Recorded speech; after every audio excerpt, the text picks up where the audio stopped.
I'm Chris, and today we're going to do a real quick fix on my smoking brake calipers. Let's do this real quick. If you ever wanted to see what was inside your brake calipers, now's your chance. Now my brake calipers were absolutely frozen. This is the piston inside your brake caliper.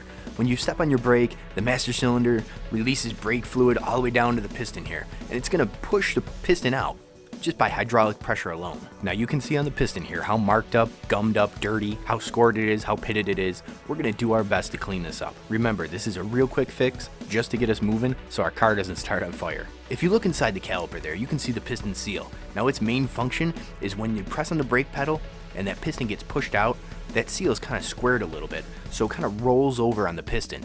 And when that happens, it's going to kind of make the piston go back in when you release the brake pedal, effectively making the brake pads come off of your rotor just a little bit so that they're not dragging on your rotor. I'm going to go ahead and clean all the gunk and rust out of there the best that I can. Remember, this is a quick fix. I really just need to get moving right now. Eventually, I'm really going to need to replace that piston seal and the dust boot. And I might even need to replace the whole piston itself, or maybe even the whole caliper. I'm pleasantly surprised. The caliper itself cleaned up really nice, and there's only a small amount of pitting in there. And as far as the piston goes, all the junk cleaned off of it nice, and really there's not that much pitting on it. I think it's very usable at the moment. I know there's better ways to reinstall this piston, but you know what? We're doing this real quick. I put the piston seal back inside the caliper, and I kind of lubed up the piston a little bit and lubed up the seal with just a little bit of brake fluid so that everything's going to push in nice and smooth. And it went in really easy, especially compared to how I got it out. And how I got it out was ridiculous. I literally took the brake line fitting off the back of the caliper, took a brass rod and stuck it in there and started hammering on the brass rod, hammering on the piston like crazy.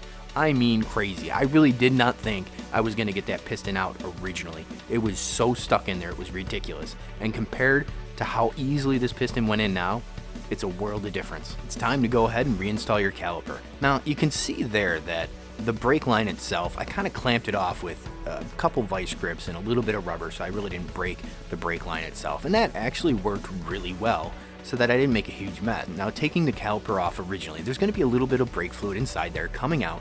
You got to be careful of that. You got to catch it with a pan or something like that. The only other thing I did was step on the brake pedal a couple times, really just to get that piston out, to push on the brake pads, to really make the whole caliper move and push onto your rotor to make sure the whole system was working correctly. And you also have to remember, you have to add brake fluid back into your system so that when you bleed the brakes, you have enough brake fluid in there and you get all the air out of the system. And keep in mind, this is a real quick fix. I kind of lucked out where it's not so bad and I can get away with using it like this for a little bit.